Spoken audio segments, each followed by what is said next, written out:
विष्णु भगवान की जय। वैशाख महतम की जय।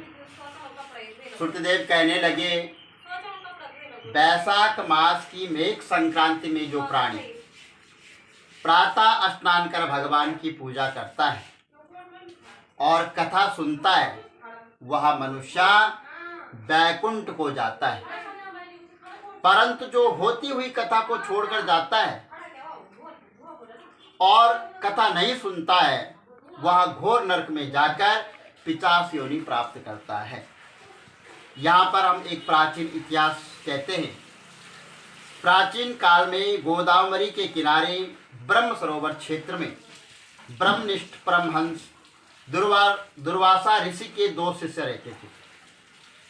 उनको कभी किसी से कोई भी इच्छा नहीं थी।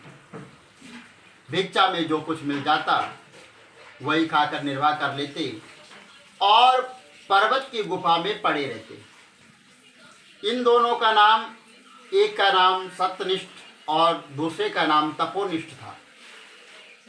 इनमें सत्यनिष्ठ तो सदैव भगवान की कथा वार्ता सुनता रहता था और बिना कथा सुने कभी अन्न जल ग्रहण नहीं करता था।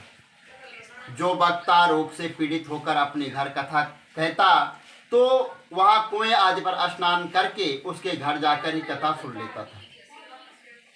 कथा समाप्त हो जाने पर अपने नित्य नियम करता। इस प्रकार वह सत्यनिष्ठ ऋषि उपनिषदों का यही निश्चय करके सदैव भगवान की भक्ति में तत्पर रहता था और सदा उनकी कथा का श्रवण करता रहता था। जो दूसरा जो तपोनिष्ठ था, वह अत्यंत दुराग्रही एवं कर्मनिष्ठ था। वह न तो कभी कथा सुनता था, न आपुति कभी कोई कथा छोड़कर वहां से जाता। कहीं तप में विघ्न पड़ जाए, श्रोता और वक्ता के पास भी वह नहीं जाता था। वह द्रौपदी इसी प्रकार अपना समय व्यतीत कर कभी भी जो है हरि कथा को नहीं सुनता था और जब वह ऐसा करता रहा तो मृत्यु को प्राप्त हुआ।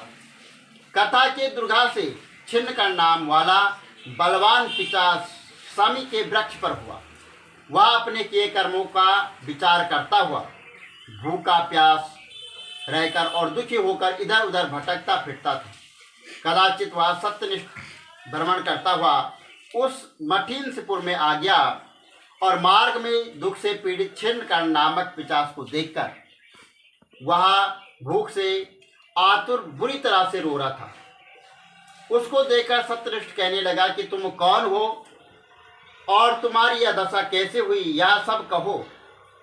अब मुझको जो दुख नहीं होगा। वह सत्यनिष्ठ के ऐसे वचन सुनकर अत्यंत व्याकुलता से वह कहने लगा कि हे प्रभु, मैं दुर्वासा का शिष्य तपोनिष्ठ नाम वाला यति हूँ। अपनी दुर्बुद्धि के कारण महात्माओं से भगवान विष्णु की कथा कर्मों के लोप हो जाने के भय से कभी कथा मैंने नहीं सुनी और न ही कभी कथा सुनाई। इस घोर कर्म से मेरी मृत्यु हुई और छिन्नकर्ण नाम वाला पिशाच होकर इस वन में दुखी होकर भटकता फिरता हूँ। रास्ते में तुमको जाता देखकर ऐसा प्रतीत हुआ कि मेरे भाग्य फिर से जाग गए हैं। आज हरि मुझ पर प्रसन्न है जो आपने मुझे दर्शन दिए। इस प्रकार रोकर और त्राहि त्राहि ऐसा कहकर वह सत्यनिष्ठ के चरणों में गिर पड़ा। सत्यनिष्ठ को उस पर बड़ी दया आई।